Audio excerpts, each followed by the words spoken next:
नमस्कार दोस्तों, एक बार फिर से पायस आयुर्वेदा पे स्वागत करती हूँ आपका। मैं ये बता रही थी हम लोग भोग क्यों लगाते हैं भगवान को, जो कि आज की डेट में ट्रेंड मिसिंग हो रहा है। तो मैं धीरे धीरे आप लोगों को पीछे लेके आने की कोशिश करूंगी, क्योंकि वहाँ पे हमारी सारी प्राचीन जो संस्कृति है उसमें इतने अच्छे अच्छे वैल्यूज छुपी हुई हैं, आप सोच भी नहीं सकते कि वो हमारे लिए कितनी बेनिफिशियल है। हम लोग जब घर के लिए हम लोग खाना जब भी बनाते हैं तो हमें इतना फिक्र नहीं होता कि हम लोग क्या बना रहे हैं। ठीक है, अब 4 लोग हैं, ठीक, एक दाल एक सब्जी बना लेते हैं। जब हमारे घर में किसी मेहमान ने आना होता है तो हमारी एक भाव जो है वो डिफरेंट हो जाते हैं।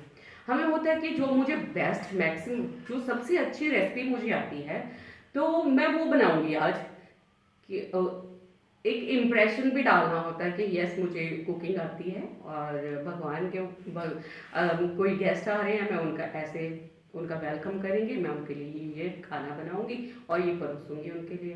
तो हम जो वो भाव हैं वो हमारे खाने को ज़्यादा स्वादिष्ट बनाते हैं। ये भाव ये नहीं होते कि हाँ जी वो गेस्ट आ रहे हैं तो खाना अच्छा बना। जो इंटेंशंस होती है हमारी, वो सारी चीज़ को अच्छा बनाती हैं। तभी तो कहते हैं कि अगर आप पाठ करते हुए खाना बनाते हो तो उसका रस अलग होता है। तो अभी जो ये जो इतने भी मैं सब समझा रही हूँ उसमें एक रीजन आप ये हमेशा समझते रहना कि क्यों हमारी इम्यूनिटी कम हुई है। अभी क्या होता है कि मम्मियाँ खुद बिजी हैं, ठीक है, मेड आती है, मेड ने खाना बनाना होता है। तो मेड को ये नहीं पता कि खाना उसने उसकी ड्यूटी है, उसमें भाव नहीं आते, उसमें इंटेंशंस नहीं आती। तो भगवान को भोग लगाने का मतलब क्या अर्थ पहले लोगों ने बनाया कि भगवान को जो हम भोग लगाएंगे तो हमें वहां पे एक एफर्ट रहेगा कि मुझे भगवान को ये भोग लगाना है तो ये अच्छा बनना चाहिए। फिर वही बात बताऊंगी कि रिलीजन के साथ हम लोगों ने ऋषि मुनियों ने रिलीजन के साथ इन चीज़ों को इसलिए जोड़ा सो दैट आप उसको फॉलो कर पाए। उस टाइम क्या होता था कि खाना बच के मंदिर या गुरुद्वारे में जाता था। आपका घर का तब ये जो घर में हमने मंदिर बना लिए हैं वो हमने अपनी फैसिलिटी के लिए बना लिए हैं। अदरवाइज जो भोग लगता था वो मंदिर या गुरुद्वारे में जाके लगता था। वहाँ पे एक गुरुद्वारा होता था, पूरे गांव या शहर में एक मंदिर होता था। अब हमने हर चीज़ अपनी फैसिलिटी के हिसाब से कि हमें नहीं जाना पड़े, हमने भगवान को ही घर पे बुला लिया। चलो बस बुला भी लिया पर उनको फिर भोग भी तो लगाए। बहुत कम लोग हैं जो इन चीज़ों का पालन कर रहे हैं। तो भोग लगाने का पर्पज़ यही होता था कि मेरे को मेरे ठाकुर जी या गुरु जी जो जिनको भी मैं फॉलो करती हूँ कि मैं उनको अपना बेस्ट दे सकूँ। अब जब मम्मी खाना नहीं बना रही, माइक्रोवेव पड़ा हुआ है किचन में, खाना रात को बना के रख दिया हुआ हमने फ्रिज में, सुबह हमने उसको गर्म करके खाना है तो उसमें से कहाँ से न्यूट्रिशन आएगी। तो भगवान को भोग लगाने का मतलब ये था कि आपके उसमें नियति, आपके उसमें भाव क्या चाहते हैं कि मैं उसके लिए क्या बना के दूँ, वही भाव आपके पूरे खाने में आ जाएंगे, वही रस आपके घर के जो लोग हैं वही खाएंगे। तो वो आपके लोगों की इम्यूनिटी बनाने में हेल्प करता था। तो यहाँ पे यही है, अभी आप देखेंगे आपके घर में सब लोग खुश खुश हो रहे हैं कि हाँ जी मम्मा खाना बना रही है, बच्चे भी खुश हो रहे हैं। मेरे जैसे बैड कुक भी हैं जिनको थोड़ी थोड़ी चीज़ें बनानी आती है, पर फिर भी मैं जब भी बनाने की कोशिश करती हूँ, हम लोग कोशिश करते हैं कि हम अच्छे से बनाएं। भगवान के लिए भी जब हम बनाते हैं तो चाहे वो सूजी की खीर ही बनाओ, छोटी छोटी सिंपल सी चीज़ें होती हैं बट उसमें हमारी नीयत अच्छी होती है। जब हम भगवान के लिए बनाते हैं हमें होता है कि हम उसके लिए सबसे अच्छी चीज़ बना के दें। सो यही एक इंटेंशन होती है कि हमने भगवान को भोग लगाना है।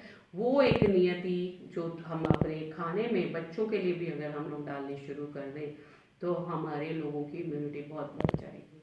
तो कोशिश करिए कि घर में अगर सारा कुछ ना सही तो एक सब्जी को तड़का खुद ज़रूर लगा दें, चपाती बना दें, आटा बना दें, क्योंकि वो जो मेड बनाती है वो एक ड्यूटी समझ के बनाती है। हम लोग जो बनाएंगे हम एक अन्नपूर्णा की तरह बनाएंगे कि मेरे घर में सब लोगों को अच्छा खाना मिले। और एक और गुजारिश करूंगी मैं लेडीज़ के लिए कि जब आप खाना बनाते हो तो काइंडली मोबाइल किचन में मत लेके जाया करिए। एक तो आपके लिए ठीक नहीं है क्योंकि उसकी उसमें से वाइब्रेशन कितनी निकलती हैं, बहुत एग्जांपल्स हैं, आप वीडियो जाके देख सकते हैं। लोगों ने हर तरीके से उसको एक्सप्लेन करने की कोशिश करी है। जो मेरा मानना है कि वो जो आप हम लोग जब उसी एक तरफ मैंने देखा है लेडीज फोन सुन रही हैं, दूसरी तरफ खाना बना रही है, तो वो खाना में जितनी वो हीट मतलब एग्रेशन उसमें आ जाता है, क्योंकि जब पित्त हमारी बॉडी में बढ़ता है तो पित्त हमारे हर चीज में आता है।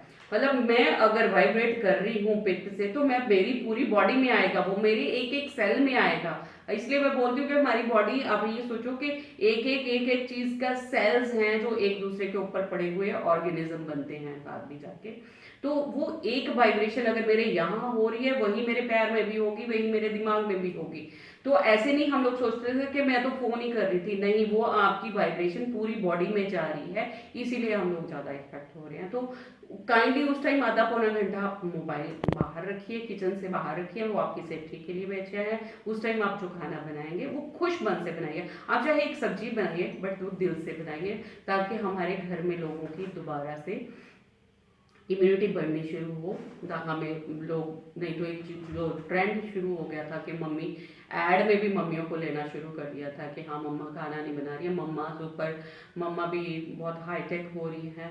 तो हमें उस चीज़ को, हमारा एक कर्तव्य, एक मातृत्व का कर्तव्य बनता है कि हम लोग बच्चों को खाना बना के खुद दें। और वही भगवान को भोग लगाने का भी है, क्योंकि भगवान भी हम हमारे बच्चों की तरीके से हो जाते हैं जब वो हमारे घर में आते हैं, या एक गेस्ट की तरीके से हो जाते हैं जो हमारे घर में बैठे। सो आई होप कि लोगों को समझ आएगी, क्योंकि हमें इम्यूनिटी पे तो वर्क करना ही है, कब तक घर में बैठेंगे। सो दीज आर फैक्टर जो हमारी एबीसी से हम लोग शुरू कर रहे हैं। आपको जो टीच करना शुरू कर रही हूँ वो एबीसी से शुरू कर रही हूँ कि हम लोग कहाँ लैग कर रहे हैं।